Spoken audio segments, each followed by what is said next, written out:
Hi friends, welcome to Divyadarshana Kannada. Friends, ಇವತ್ತಿನ ಒಂದು ವಿಡಿಯೋದಲ್ಲಿ ನಾನು ನಿಮಗೆ ನಿಂಬೆಹಣ್ಣಿನಿಂದ ಹಾಗೆ ಕುಂಕುಮದಿಂದ ಹೇಗೆ ವಶೀಕರಣ ಮಾಡ್ಕೊಳ್ಳೋದು, ಈ ತಂತ್ರವನ್ನು ಯಾವ ದಿನ ಆದರೂ ಮಾಡಬಹುದು. ಇದನ್ನು ಮಾಡಬೇಕಾದ್ರೆ ರಾತ್ರಿ ಸಮಯದಲ್ಲಿ ಮಾತ್ರ ಮಾಡಬೇಕಾಗ್ತದೆ.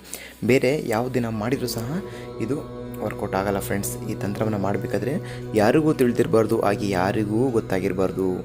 ಆ ರೀತಿ ನೀವು ಮನೆಯಲ್ಲೇ ಕೂತ್ಕೊಂಡು ಮಾಡಬೇಕಾಗ್ತದೆ. ಈ ತಂತ್ರ ಮಾಡಲಿಕ್ಕೆ ಒಂದು ಸ್ವಲ್ಪ ಕುಂಕುಮ ಬೇಕಾಗ್ತದೆ ಫ್ರೆಂಡ್ಸ್, ಒಂದು ಬಟ್ಟಲಲ್ಲಿ ನೀರು ಬೇಕಾಗ್ತದೆ, ಹಾಗೆ ಒಂದು ಪೆನ್ನು, ಒಂದು ನಿಂಬೆಹಣ್ಣು. ಇಷ್ಟು ಇದ್ದರೆ ಈ ತಂತ್ರವನ್ನು ಬಹಳ ಸುಲಭವಾಗಿ ಮಾಡ್ಬೋದು. ಇದೊಂದು ಶಕ್ತಿಶಾಲಿ ವಶೀಕರಣ ತಂತ್ರವಾಗಿದೆ.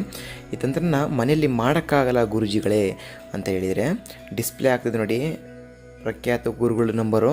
ಅವರು ನಿಮಗೆ ಯಾರು ವಶೀಕರಣ ಆಗಬೇಕು ಅವರಿಗೆ ತಮ್ಮಂತೆ ಹೇಳುವ ರೀತಿಯಲ್ಲಿ ವಶೀಕರಣವನ್ನು ಮಾಡಿಕೊಡ್ತಾರೆ. ನೋಡುವುದಾಗಲಿ ಇಲ್ಲ ಸ್ಮೈಲ್ ಕೊಡುವುದಾಗಲಿ, ಒಂದು ಅಟ್ರಾಕ್ಷನ್, ನಿಮಗೆ ಗೊತ್ತಿರುತ್ತೆ ಫ್ರೆಂಡ್ಸ್ ಯಾವ ಥರ ವಶೀಕರಣ ಆಗೋದು ಅಂತ. ಅವ್ರು ನೋಡೋದಾಗಲಿ, ಮಾತಾಡ್ಸೋದಾಗಲಿ, ನಿಮ್ಮ ನಂಬರ್ ತೊಗೊಂಡು ಫೋನ್ ಮಾಡೋದಾಗಲಿ ಈ ರೀತಿ ಮಾಡಿಕೊಡ್ತಾರೆ.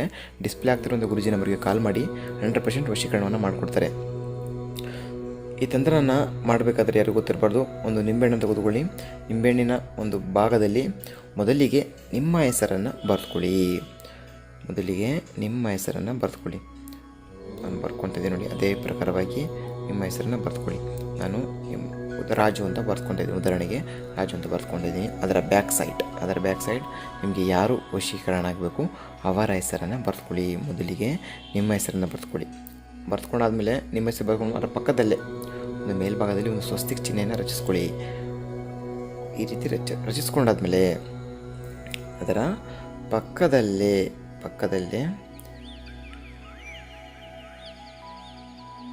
ಮೇಲ್ಭಾಗ ಕೆಳಭಾಗ ಸ್ವಸ್ತಿಕ್ ಚಿಹ್ನೆಯನ್ನು ಎರಡು ರಚಿಸ್ಕೋಬೇಕಾಗ್ತದೆ. ನಾನು ರಚಿಸ್ಕೊಂಡು ನೋಡಿ, ಅದೇ ಪ್ರಕಾರವಾಗಿ ರಚಿಸ್ಕೊಳ್ಳಿ. ಮೇಲೆ ಕೆಳಗೆ ಸ್ವಸ್ತಿಕ್ ಚಿಹ್ನೆ ರಚಿಸ್ಕೊಳ್ಳಿ.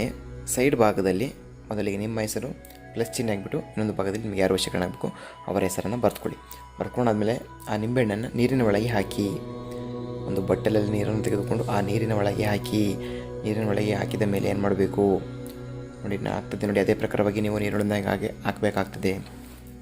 ಹಾಕಿದ ಮೇಲೆ ಆ ಕುಂಕುಮವನ್ನು ತೆಗೆದುಕೊಳ್ಳಿ. ಆ ಕುಂಕುಮವನ್ನು ತೆಗೆದುಕೊಂಡು ಆ ನೀರಿನ ಒಳಗೆ ಹಾಕಿದ ಮೇಲೆ ಏನು ಮಾಡಬೇಕು, ಒಂದು ಮಂತ್ರ ಇದೆ ಫ್ರೆಂಡ್ಸ್. ಆ ಮಂತ್ರವನ್ನು 108 ಬಾರಿ ಜಪಿಸಬೇಕು. ಮನೆಯಲ್ಲಿ ಕುಳಿತುಕೊಂಡು 108 ಬಾರಿ ಜಪಿಸಬೇಕಾಗ್ತದೆ. ಜಪಿಸಿದ ಮೇಲೆ ಏನು ಮಾಡಬೇಕು, ಈ ತಂತ್ರ ಮಾಡಿದಂತಹ ಈ ತಂತ್ರವನ್ನು ಈ ರೀತಿ ಮಾಡಿಕೊಂಡು ಆ ನಿಂಬೆಹಣ್ಣಿನ ಒಳಗೆ ಈ ಕುಂಕುಮವನ್ನು ಹಾಕಿದ ಮೇಲೆ ಈ ರೀತಿ ಮಾಡಿದಂತಹ ಒಂದು ತಂತ್ರವನ್ನು ನಿಮಗೆ ಯಾರು ವಶೀಕರಣ ಆಗಬೇಕು ಅವರ ನಿಮ್ಮ ಮುಂಭಾಗದಲ್ಲಿ, ಯಾರಿಗೂ ತಿಳಿದಂತೆ ಅವರ ಮನೆ ಮುಂಭಾಗದಲ್ಲಿ ಹೋಗ್ಬಿಟ್ಟು ಇದನ್ನು ಸುರಿದು ಬರಬೇಕಾಗ್ತದೆ. ಸುರಿದು ಬಂದಾದಮೇಲೆ ಮನೆಗೆ ಬರುವ ಸಂದರ್ಭದಲ್ಲಿ ನೀವು ಕೈಕಾಲು ಮುಖ ತೊಳೆದುಕೊಳ್ಳಿ. ಕೈಕಾಲು ಮುಖವನ್ನು ತೊಳೆದುಕೊಂಡು ಮನೆಯೊಳಗೆ ಕಾಲಿಡಿ. ಅವರ ಮನೆಗೆ ಯಾವ ಸಮಯದಲ್ಲಿ ಹಾಕಬೇಕು ಅಂದರೆ ಬೆಳಗಿನ ಜಾವ 5 ಗಂಟೆ ಇಲ್ಲ 6 ಗಂಟೆ ಸಮಯದಲ್ಲಿ ಹಾಕಬೇಕಾಗ್ತದೆ. ಈ ತಂತ್ರ ನೀವು 11 ಗಂಟೆಯಲ್ಲಿ ಸಮಯದಲ್ಲಿ ಮಾಡಿದ್ದೀರಾ ಅಂದರೆ ಬೆಳಗಿನ ಜಾವದಲ್ಲಿ ನೀವು ಅವರ ಮನೆ ಮುಂಭಾಗದಲ್ಲಿ ಹೋಗ್ಬಿಟ್ಟು ಇದನ್ನು ಹಾಕಿ ಬನ್ನಿ. ಬರಬೇಕಾದ್ರೆ ಕೈಕಾಲು ಮುಖವನ್ನು ತೊಳೆದುಕೊಂಡು ಬನ್ನಿ. ನಿಮಗೆ ಬೆಳಗಿನ ಹೊತ್ತು ರಿಸಲ್ಟ್ ಗೊತ್ತಾಗುತ್ತೆ. ಬೆಳಗ್ಗೆ ಅವರು ಕಾಲೇಜಿಗೆ ಹೋಗೋದಾಗಲಿ ನಡ್ಕೊಂಡು ಹೋಗೋದಾಗಲಿ ರಿಸಲ್ಟ್ ಗೊತ್ತಾಗ್ತದೆ. ಈ ವಿಡಿಯೋನ ಶೇರ್ ಮಾಡಿ. ಡಿಸ್ಪ್ಲೇ ಆಗ್ತಿರೋ ಗುರುಜಿ ನಂಬರ್ಗೆ ಕಾಲ್ ಮಾಡಿದ್ದು ಸಹ ಕೆಲವು ಗಂಟೆಗಳಲ್ಲಿ ವಶೀಕರಣವನ್ನು ಮಾಡಿಕೊಡ್ತಾರೆ. ಧನ್ಯವಾದಗಳು ಸ್ನೇಹಿತರೆ.